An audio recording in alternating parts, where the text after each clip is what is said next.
Okay, hello everyone. Again, I'm Stephen Boucher of Smarter Together and Democracy. Delighted to be here with you to talk today about an important topic.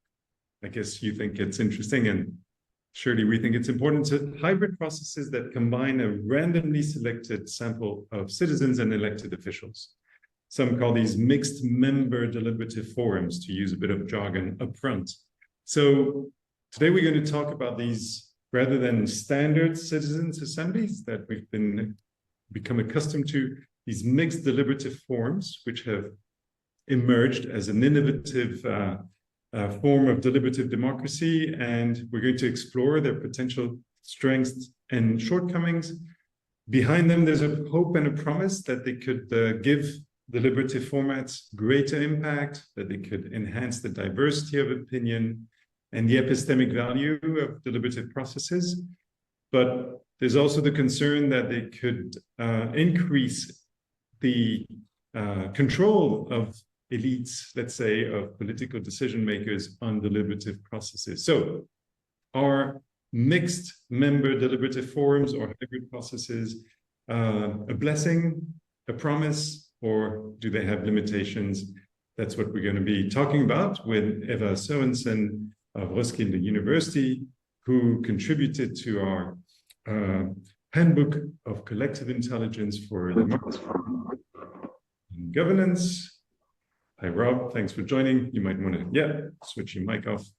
And together we will be sharing both some evidence regarding two types of mixed deliberative forums and hearing your experience as well. So indeed, we'd like to hear from you why you're interested in being here, and more specifically, whether you have experience in such processes. So this is our first question to you. If you could share maybe in the chat, have any of you been involved with hybrid processes? It'd be great to share in the chat, and in a moment we'll launch a little survey whether you have taken part in such mixed deliberative forums or not. What is your perspective? That'll be a great starting point when we launch the survey.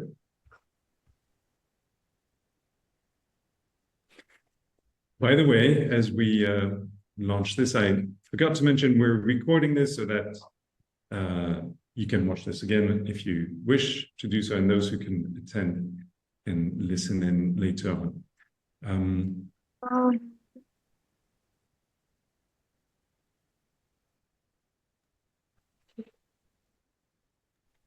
So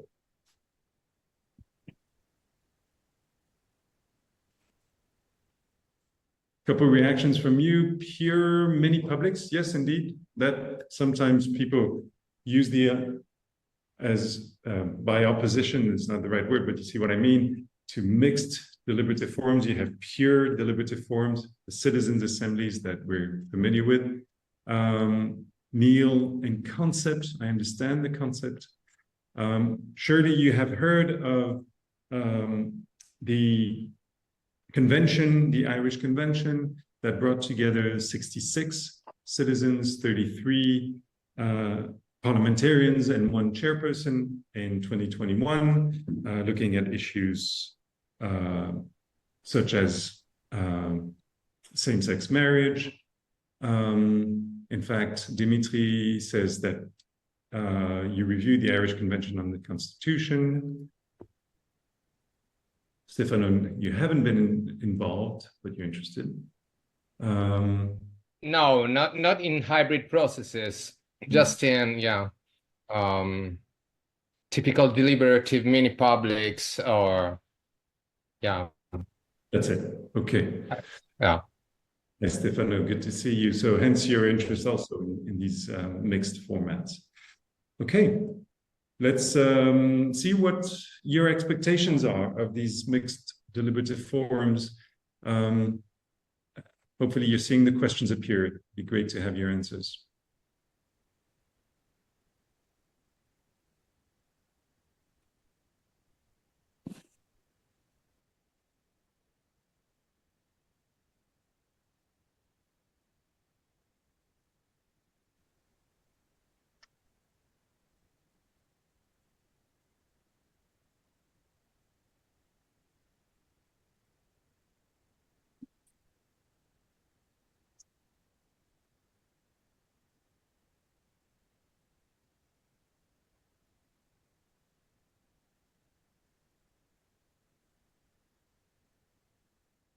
Okay, getting about half of you have answered. It's great to have the results before everyone feels like very exciting. I know the results of the Euro contest here.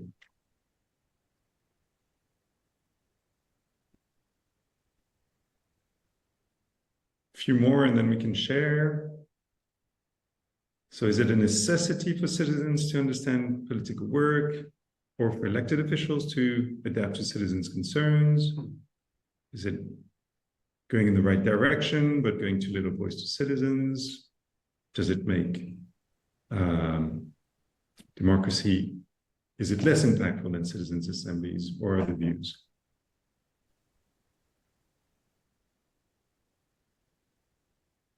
Okay, well, I see the answers slowing down, so let's share the results.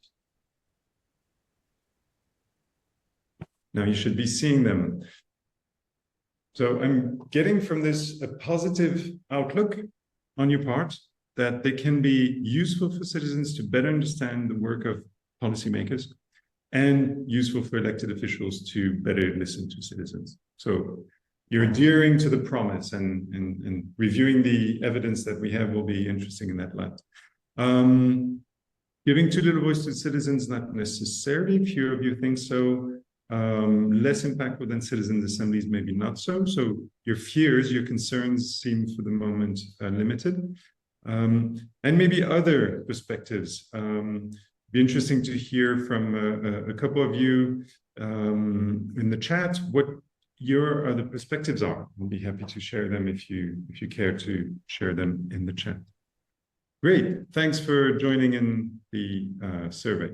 So today, in terms of the agenda, this is what we're going to be doing, reviewing a couple quick definitions, but of course, then sharing some experiments that we've watched or been involved with closely, Denmark's political task committees and deliberative committees in Belgium. And then, of course, we'd love to hear your views. So we're going to try and be efficient in doing so. My very quick introductory remarks would be that these mixed deliberative formats that we'll be referring to come relatively recently as a complement to the citizens' assemblies, participatory budget, etc., that we know. And this is what we've documented, and many of you will have heard me share this handbook of collective intelligence for democracy and governance. And as part of those, we have not only these mixed deliberative forums, but many other formats. Now, Eva, you will relate to us a specific approach that you, if I remember correctly, contributed to designing in Denmark.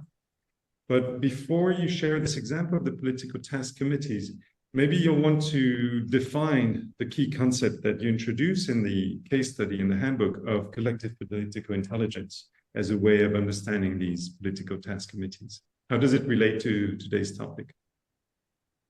Yeah, thank you, Stephen.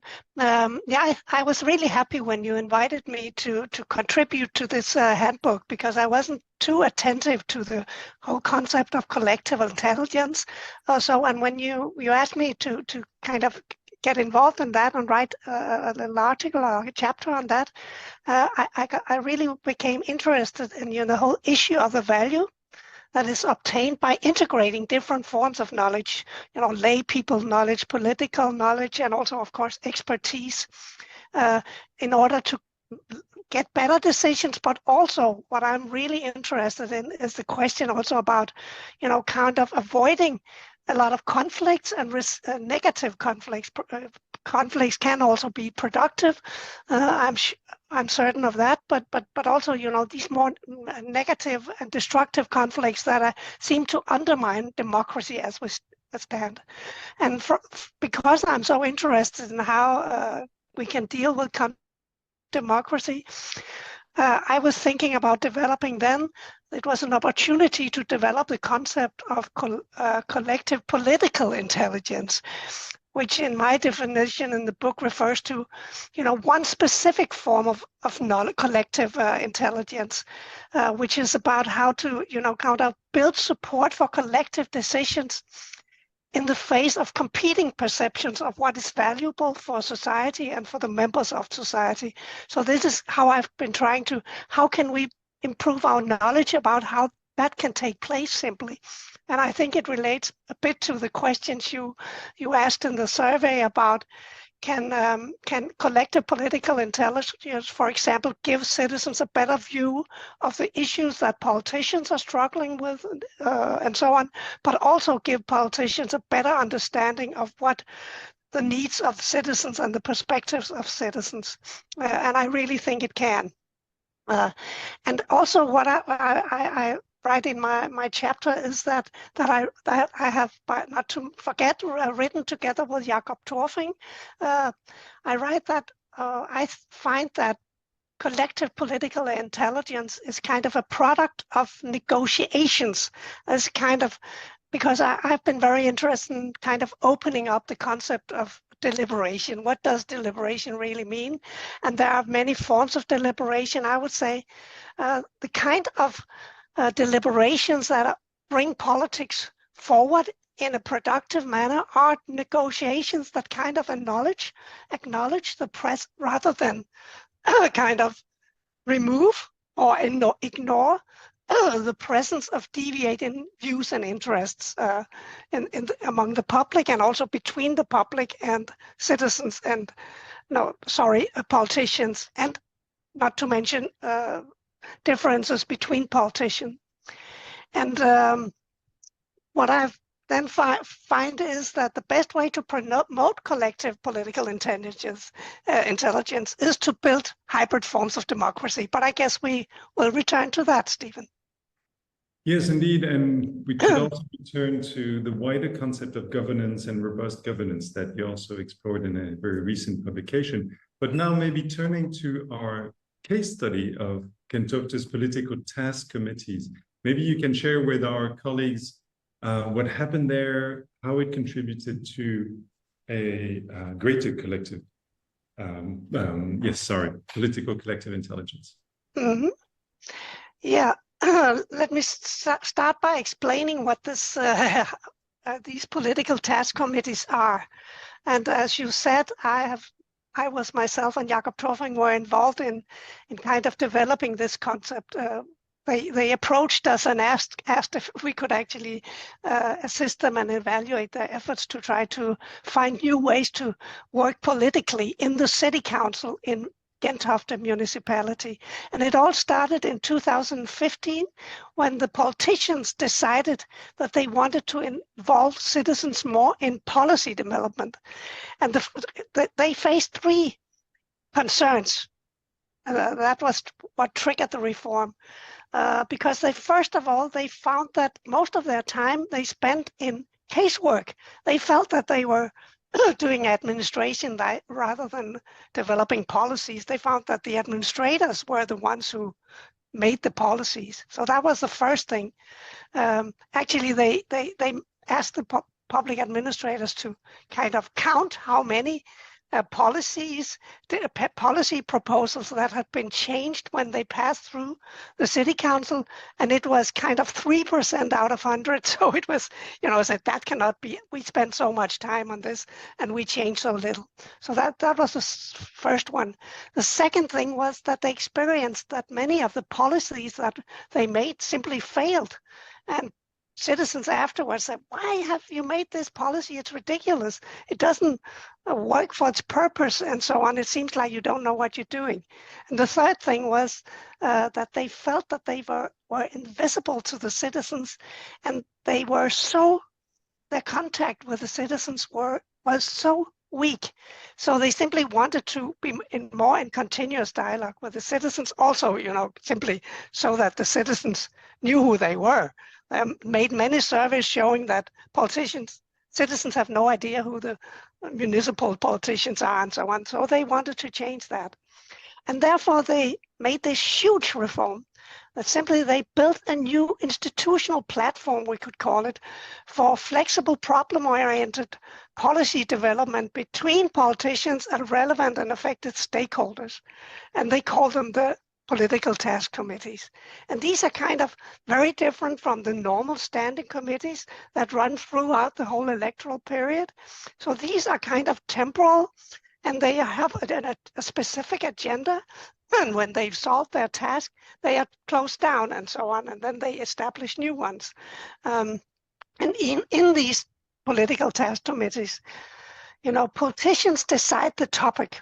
I should say that they are experimenting with that now. They are considering also to allow citizens, find a process through which citizens can also raise issues that could be, addressed by political task committees.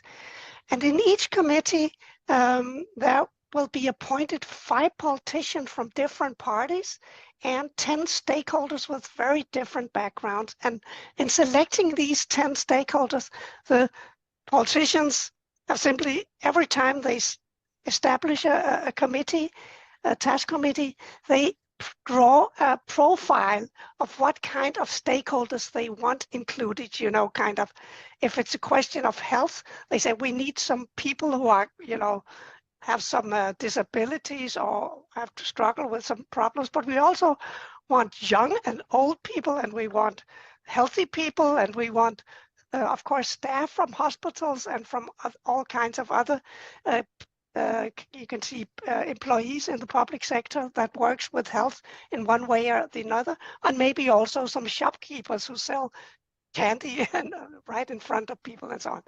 So that kind, they are simply defining what kind of input they need to make a good policy. And then they sit down for around half a year, the 5 politicians and 10 stakeholders, and they are assisted by some professional facilitators that they have educated to do that, and also some experts that they can ask questions about how is, what do we know about these topics and so on and so on. And I can just say that Gentofte have by now hosted around 50 political task committees, and it's a huge success. Both the citizens, which are by now, the 500 who participated in one of these committees, but also a lot of people who have more or less been involved in the process of, because many of these task committees, they invite further people in for, kind of different workshops and so on and so forth. So many citizens have been involved, and they feel they spread the news, they become advocates for this among other citizens. And then the politicians are also so thrilled because they find that now 80% of their time is engaged in policy development, and where they feel they get much wiser and get new ideas, and also get a chance to discuss between parties so that they maybe are fighting less and talking more. So thanks, Eva. Thanks for relating this case. And I remember in the case study, you relate how one of the first issues where they realized the potential, and it might seem so obvious in retrospect, was when they designed a skate park and they failed to ask skateboarders. Exactly. Again, it seems obvious, but it's a mistake easily done. So you suggest now, in relation to the 3 motivations you had at the beginning, more contact with the citizens, better policies, better results, and in terms of gaining more control and ensuring that the councillors play their role as elected officials, as democratically elected representatives, do they feel that they are playing their political role more also? Yeah, exactly. That's what they feel. They felt that there was kind of, that public administrators and politicians had changed roles somehow. That the politicians, they were the public administrators were developing some eloquent, expertise-based policy proposals, and their only task were to choose between them and maybe make small corrections. But the whole idea about what should the policy issue be, what kind of avenues can we take, and so on, that they were not involved in that. So that was one of the main issues to come back into the role as politicians simply. Okay, great. So, and we have a question from Marie Corman, who asks, with an element of surprise, there was no effort to randomly select in this approach. There's no random selection of citizens. It's a call for volunteers looking at certain profiles. We're doing a skateboard park. We'd love to have a skateboarders and physiotherapists or whatever, right? And how does that work? Is it seen as less legitimate? Is it does it create any issues, or what is your feedback on that particular feature? Yeah, I think it's very decided by the fact that politicians feel that they are the ones who are going to make the decision in the end, and it is. But so they're saying, who are the relevant and affected stakeholders, and because that can help us to develop a good policy, but also needs to have been involved for democratic reasons, that because they are more directly affected than many other people and so on. So this is simply the principle that they're saying, and that was also why I stressed it so much, because it's quite different than, for example, mini publics and so on, where it tends to be random or representative appointments and so on. This is not. It's more like, what kind of input do we need, and who should be heard? And I wanted to just say a few words about the difference between relevant and affected actors, because they think a lot about that. Relevant actors are those actors who, if they are involved, can make a real difference because they have powers. And the affected actors, it's those who should have a say because they will feel the impact of a new policy. So this is kind of the two perspectives there. Both are necessary to not only formulate a good policy, but also implement it afterwards. So with my two questions regarding the promise behind these mixed formats, does it ensure greater impact, but does it create more elite domination? Here it's a bit mixed, right? We have more impact and more listening of citizens, but on the other hand, it seems that the definition of the agenda, the definition of who could get involved, and the follow-up is very much still in the hands of the councillors. Is that your perception? Yeah, but that's why I wanted to add a very important thing, and that is to look at the policy take-up. I think it's so important to look at policy take-ups in order to assess what kind of methods are best. Because then you have some cozy citizen assemblies, but then politicians turn the outcome down. So they might have an enormously impact in the citizen assembly, but no policy impact on the policies that are eventually passed. What we see in Gentofte, because the politicians, like the citizens, have ownership to the policies. Therefore, all 100% of these policy propositions that came out of the political task committees have been passed in the city council, and most of it has been implemented. So I think that's, if you want, and that's what my research is doing. I'm interested in democracy, but I'm also interested in policy effectiveness.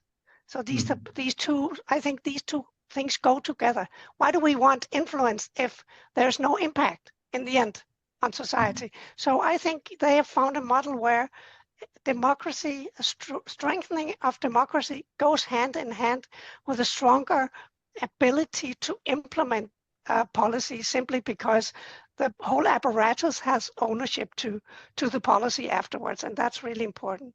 One tricky question is, of course, what about the public administrators? Because if they don't have ownership, they will also block it down the line in the implementation. So this is something they're struggling a bit with.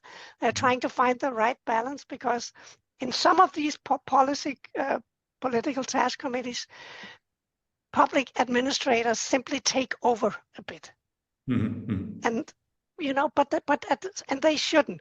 But they also need to play a role, because if they don't have any ownership to it, it will never be implemented. So it's a tricky thing. But I think they've gone so far, and the approach is, every time we run into a problem, we make a design experiment that can maybe improve a little bit on our concept, so that gradually we become better and better at making this work.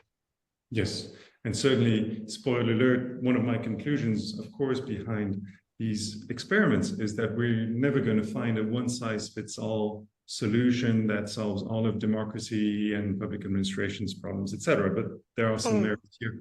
And Neil in the chat shared about the design shops involving specialists around brain cancer. I'd love to hear more about this. This reminds me of transformative scenario planning, where you combine expertise, experts designing scenarios for the future, and public consultation behind. So trying to find the right mix between these different types of expertise: public administrators, elected officials, specialists, etc.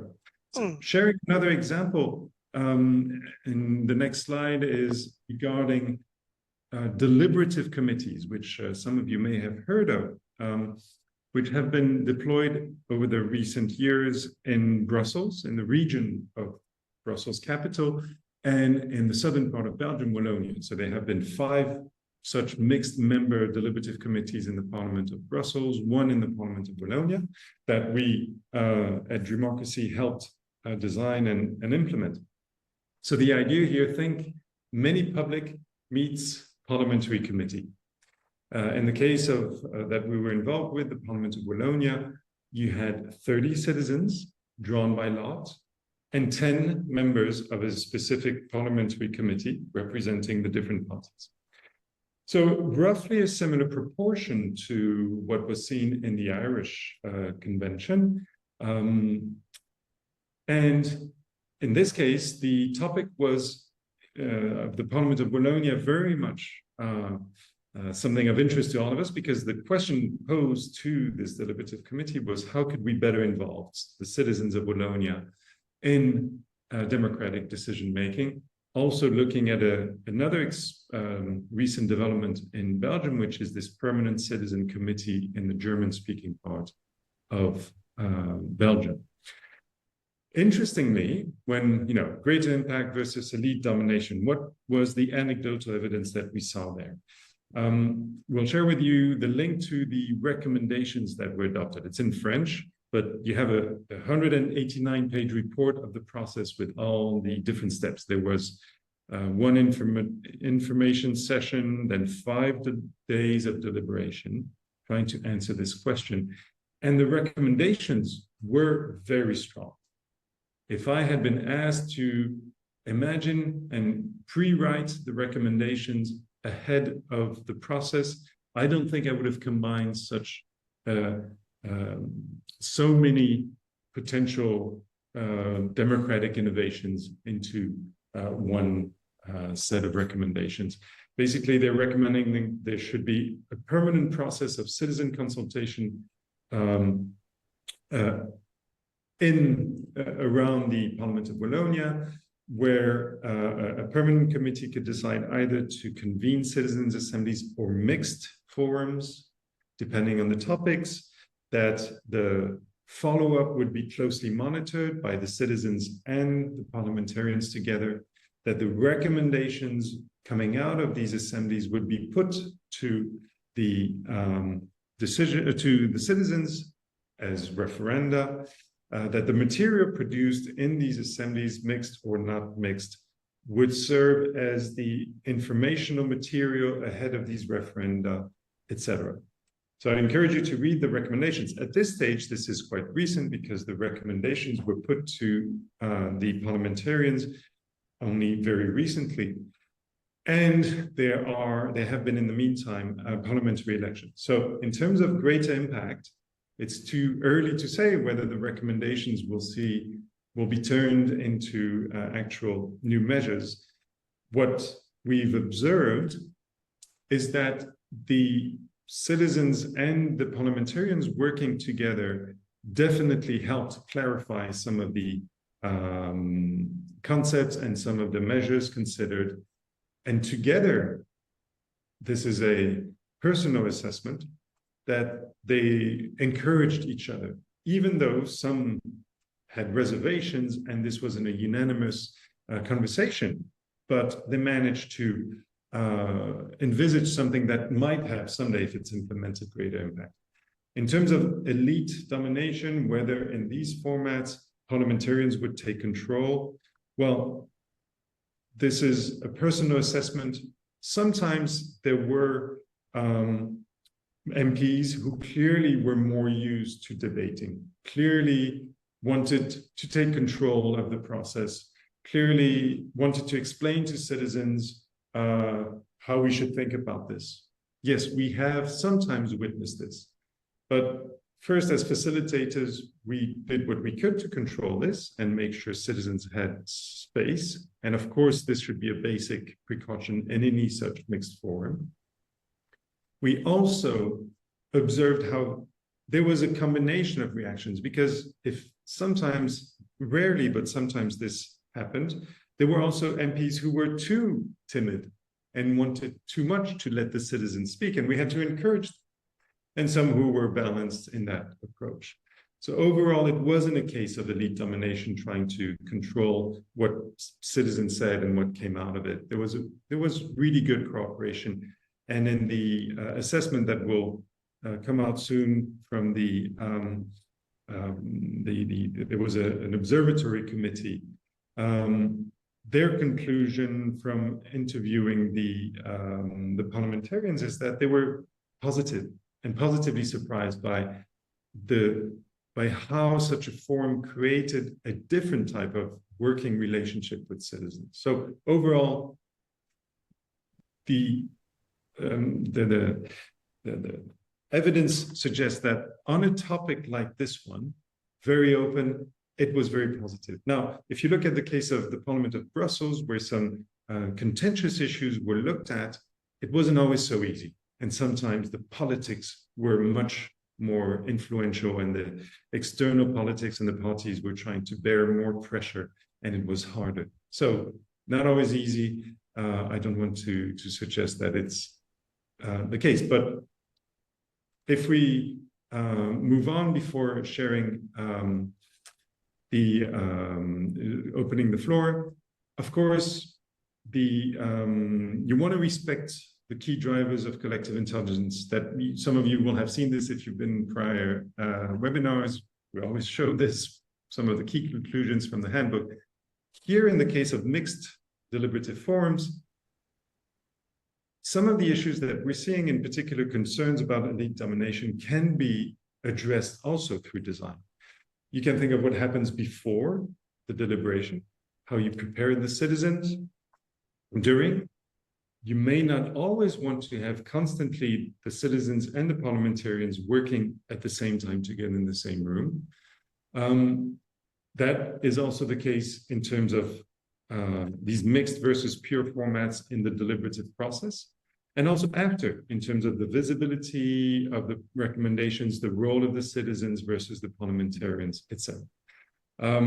Bringing them together doesn't mean trying to erase all differences and all specificities. Rather, it's trying to tap into the positive aspects that their diverse roles and expertise bring. So a mini-public is not an obligation. A mixed format is not an obligation, and certainly what we recommend is looking at the benefits of both formats for different types of processes.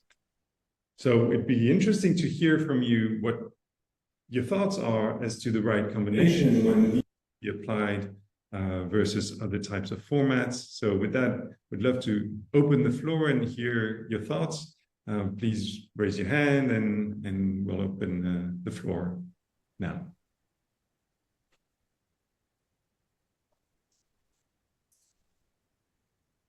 Of course, you can also ask questions in the chat. I'm checking if there were any.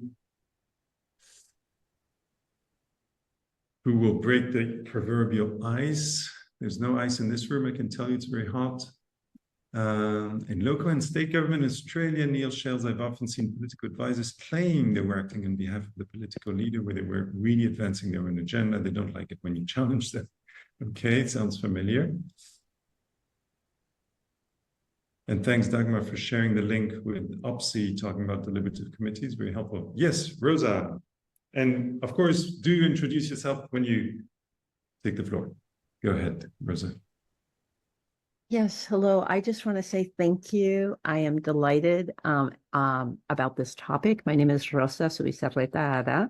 I am currently finishing up as a democracy visiting fellow for a year at the Ash Center at the Kennedy School. And I'm just really excited about this topic because this was an unexpected finding from my dissertation on the mini publics in Vorarlberg. It was a narrative dissertation, and in some of the interviews that I did with facilitators, I was really surprised to hear about how much politicians and public administrators had enjoyed participating in facilitated processes, in particular opportunities where they had the opportunity to do so. And also, in terms of the larger context, in that part of the world, there has been a lot of collaboration which has emerged from the mini publics and with the electoral system. Politicians in general seem to feel that these councils are supportive of their work and make it easier to do their work. So they don't have as advanced models of, people in the same room as you have just shared here, which I am very excited about. But in terms of a general sense of that these things can be collaborative and complementary and that there can be a synergy between the two. And so I'm just really excited about this topic in general of the smarter together. So thank you so much. Thank you, Rosa. Delighted to hear someone from my alma mater, the Kennedy School. Maybe, Eva, this is an invitation, if I may. Maybe you have other things you want to share in reaction to Rosa's comments, but your comments, your perspective on how this might contribute to robust governance and agile leadership. Maybe it's a good point at which to introduce these concepts. Yeah. Again, I think, Rosa, I have experienced exactly the same, that politicians and also administrators, they kind of think they know everything, and then they've been sitting 10 minutes with citizens, they realize, oh, I hadn't thought about that. I had no idea, and so on, and it kind of gives them a lot of inspiration to go back and do politics. And I must say, I started my whole research career many, many years ago by being really concerned about the citizens not being involved enough. And I still am, of course, but I'm more worried right now about the politicians, I must say, because, we have put the whole responsibility for solving extremely complex questions on a bunch of, for the most part, lay people politicians who definitely don't have the knowledge they need to simply solve these problems, and they have no chance of doing it without the public support. So I think, it's basically about these very, very easy, small, by just extending the meeting places between citizens and politicians can become a breakthrough in both strengthening politicians by giving them the input they need, but also giving them more support because they can better on terms or in sync with the public, and I think and get a more forewarning before things go wrong, which I think we see in some countries, that politicians have lived in this kind of bubble, only been informed by public administrators and nobody else, and therefore they get a big unpleasant surprise when the public suddenly rise seriously up and say no. And some of them turn against democracy, others simply just want a different kind of democracy. So I think we need to find a way to bring politicians and citizens together, and I've seen that politicians loved it, and I see that citizens love it and get a lot of energy out of it. Mm-hmm. Thanks, Eva. I see a couple of hands raised, and Maru asked whether the stakeholders were, whether the processes were consultative or co-creation processes. So certainly in the case of the deliberative committees that have been developed recently in Belgium. They're very much co-creation processes. There's, of course, never enough time, but over 5 days, one goes far beyond just understanding the issue and deliberating the pros and cons and sharing a perspective. There's really an element of co-creation. And if you have a chance to look at the recommendations in the case of the deliberative committee that we worked with on democracy, you might see some fine print that is quite actually creative.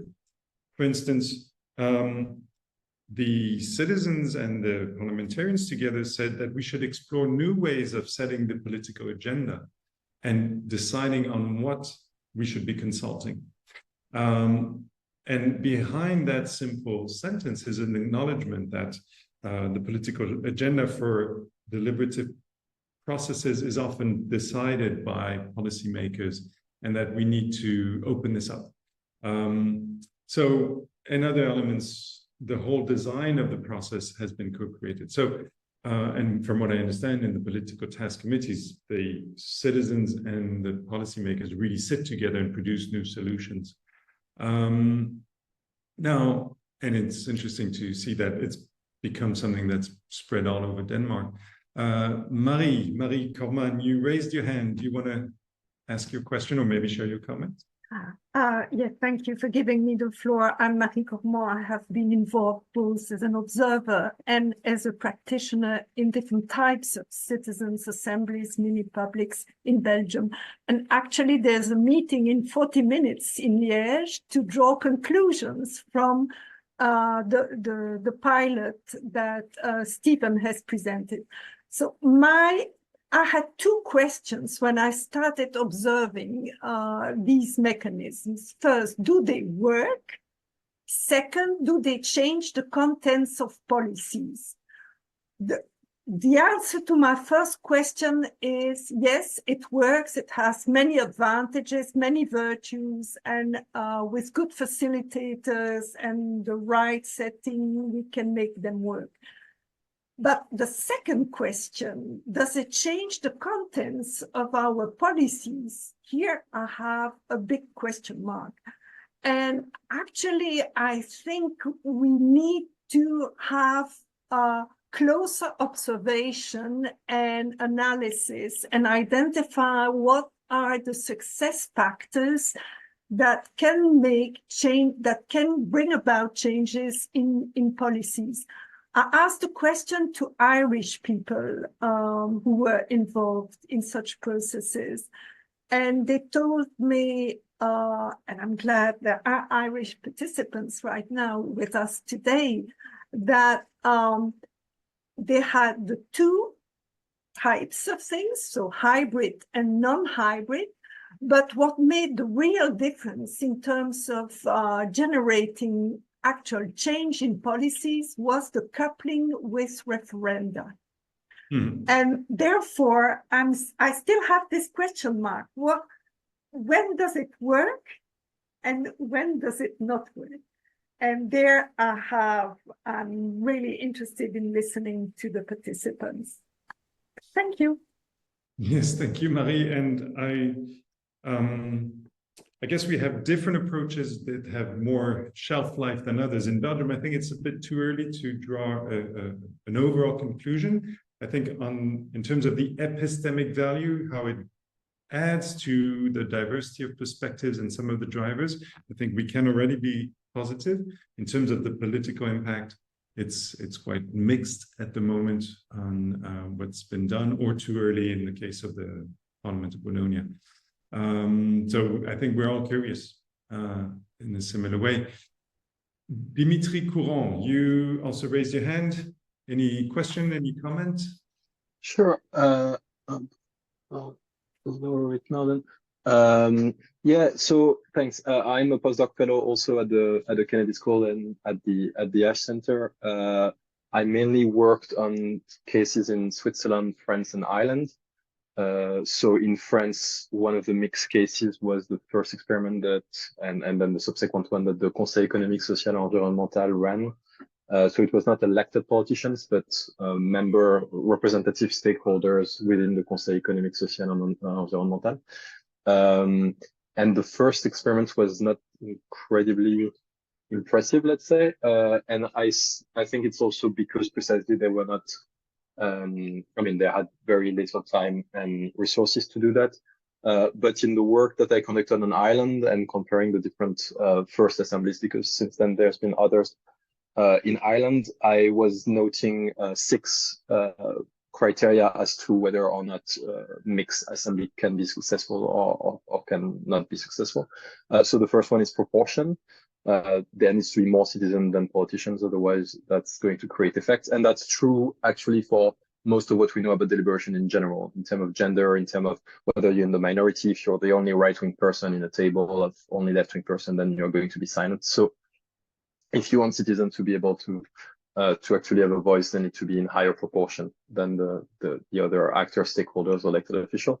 The second one would be, and talking with Jonathan Moscovic from Brussels as well, that was something interesting. The fact that the design needs to be a deliberative design, so that follow the rules of many publics and not the classic rule of a parliament. Otherwise, that's at the disadvantage of citizens and in favor of politicians. The third one is awareness. So facilitators and organizers need to be aware of the imbalance in rhetorical skill, for instance, or expertise, and so they need to actually be mindful of those inequalities and try to manage them. A fourth element, and I don't know about that for Brussels, but in my interview with people that run the Irish Convention and Constitution, they really strike that. It was the fact that the secretary and the chair of the assembly were a very powerful figure, even though they were not elected politicians. So they could actually call citizens when they were stepping out of lines. And in the analysis that I did of the French Convention for Climate, that's not so much the case. Like the organizers sometimes are going to step out of line, and the facilitator that are working for the organizer have a very difficult, or expert have a very difficult time saying, okay, that might not be appropriate to do this or that. The fifth element was the fact that politicians were not subject to majority rule or whip rule, so they could vote however they wanted. They were not recorded at small tables, so they could change their mind if they wanted. They have the liberty not to follow the party line, and when they voted, nobody could know what they voted, and they actually mixed the votes of citizens and elected officials, so there was no way that they could be punished by their party if they wanted to vote against their party. So there was no party discipline in that regard. And the last topic and the last criteria, which is, I think, the most important one, and that was touched on by Stefan, is topic. And so within the Irish Convention and the Constitution, it went well for most topics, including gay marriage. It went very poorly for when they debated the role of Parliament and the electoral system. Then there was a lot of tension because elected officials were, their skin was on the line. They felt like they had a lot more expertise. They felt like they were the only relevant stakeholder here, that their interests were affected and citizens were not, which is not exactly true. But so that actually, and through the interview that I quote in the paper, we see that one session, that one weekend was a very, very tense one. Thanks, so that's my contribution. Yeah, that's a very helpful checklist of 6 criteria. And indeed, in terms of the proportion, I guess experience shows that beyond a third of politicians in the arena, in the agora, it becomes too much in terms of the elite domination and the control of the conversation. And indeed, the votes at the end, different approaches have been used. In the case of the Parliament of Wallonia, the votes of the citizens were anonymous, the votes of the parliamentarians were public. And that is really debatable. Why would you want to distinguish the two?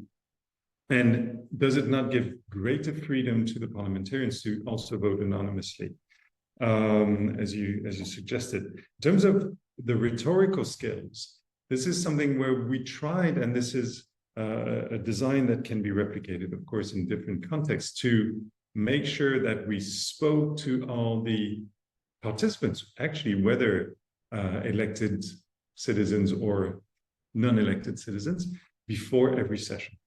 We had one of our colleagues who spoke to everyone. Do you have any needs before the next session? Is there something you want to put across that is difficult? Do you want to prepare?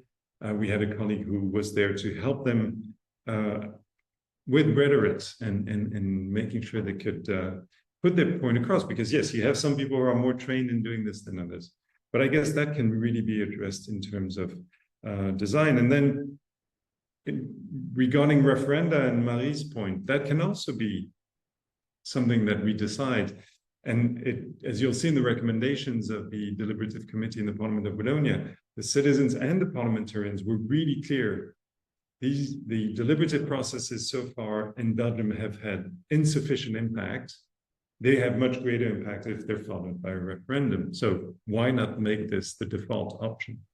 And I guess that's quite brave on their part to put this as a recommendation. I'm talking too much. Neil, you raised your hand. Neil Davidson, thanks for sharing your thoughts. Yeah, thanks for having me here today. Can you hear me clearly? Yes. Yep. Neil Davidson in Leuven, been here for 4 years after 50 plus years in Australia, working in local government, state government, now very concerned about collapse, social ecological systems collapse. And so my question here is, and our business and now what our small consultancy here is dealing with raising collapse awareness, collapse acceptance and collapse preparedness. So in the context of democratic models, you've mentioned elite domination. I'm interested in the dominant paradigm voices. So how do you actually get out of dominant paradigm solutions that come from potentially people informed or misinformed about what is possible when many things are no longer possible? And so that deep systems awareness and the accurate framing that would be required to enable people to participate at a level meaningful for their own future. And so this critical element here for me is not necessarily which collaborative model we have, but how do we raise the general awareness of anybody in the model so that we actually start making policy decisions that matter. We're in social ecological systems collapse. Most of our groundwater is polluted. We've got climate change coming at us at 100 miles an hour, right? And we know that these things are happening. Our premise is that every bioregion needs a collapse-aware ecosystem of players that are acting on behalf of all life. And so that's the whole systems design process. Now, if collaborative intelligence, collective intelligence, collaborative intelligence, participative democracy can contribute to that, what is the process? Because these are bigger issues with respect than some of the other smaller issues which are currently being tackled by these models. But our current political institutions are incapable of avoiding the collapse which they are actually perpetuating.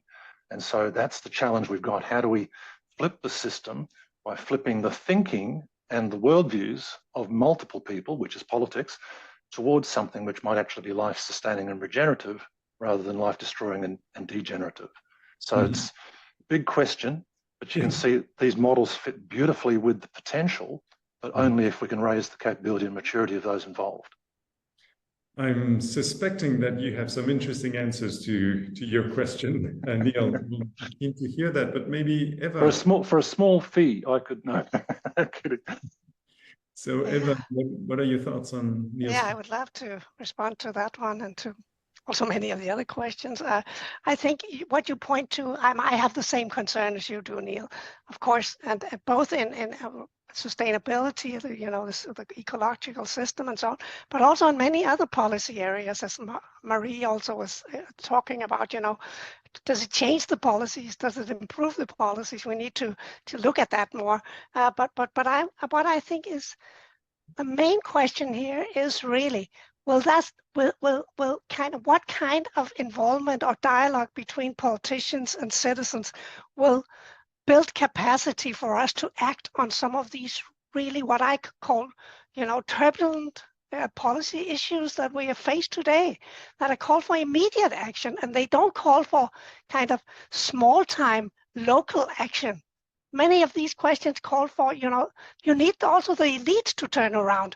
You need the system to turn around. So it's kind of, how can we process things? And I think, it's about using the force of the citizens in a way that does not only lead to local decisions, but also pushes the system in a new direction by giving political elites the courage to make some decisions that they are really, really afraid of making, because they are afraid of those who resist the policies right?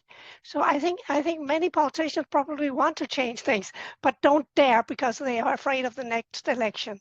And I see these kind of dialogues, processes where politicians actually meet citizens as a way for turning around citizens, also for politicians to perform interactive political leadership, as I would call it in a recent book I wrote, where politicians get a chance to persuade and explain to citizens what it is that's going on, but also where citizens can, right up in the face of politicians say, you have to act on this because my home is flooded every day. My crops are gone because of drought, and this and the next thing.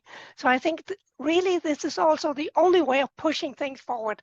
And I don't think a way of pushing things forward in enabling us to act on these really serious questions is to, we should not be afraid, I would say, of elite domination. I think we have to find a way to integrate direct democracy and representative democracy. You could also say, okay, let's drop representative democracy, but I think we are left with nothing then. That's my opinion. What I think is we should take representative democracy to a new level. I think we have it's in some strange way, we have kind of settled on the first model of democracy that somebody invented 200 years ago, which is kind of an elected kingdom, right? But why don't we take the whole idea serious and begin to build a democracy where political decisions makers get the support, get the input they need to become representatives of the people, which is more like a process of ongoing dialogue than something you get at an occasional election, I would say. So I think all I've seen from many publics is that it kind of weakens politicians, weakens citizens, produce new democratic disenchantment rather than simply building a new democracy that gives us hope for the future. Thank you, Eva, for these strong remarks. And with an eye on the clock, we're reaching the end. So they're sounding also like concluding remarks. And in reaction to Neil's question and Eva's remarks, for me, we're trying to make democracy high fidelity, to use a metaphor of a sound system. We're trying to develop microphones and loudspeakers that allow democracy to be high fidelity. And whether you look at citizens' assemblies or mixed deliberation forums or other formats, they do help to some extent to make democracy more high fidelity, also in resonance with the wider complex challenges. But one thing I can tell you, Neil, is that no matter, and the first Citizens' Assembly I was responsible for was in 2007. Since then, I am convinced that they were helpful in that regard. But the people who were accepted to take part were not all of the citizens. They were a very specific kind of citizens. And for the type of collapse awareness and collapse management that you're talking about, we need to find other electronic devices, other hi-fi devices to go to the people and involve the people who will not come to whether mixed assembly or not mixed or pure assembly. And that is indeed another conversation for maybe another webinar, a bottle of wine in Leuven, or paid consultancy to Neil, whatever, but certainly the high fidelity is not just in these two types of approaches. Lots of other examples in the Handbook of Collective Intelligence. So happy to share the last slide here in case you do not have the link. It's open access, so I'm happy to advertise it.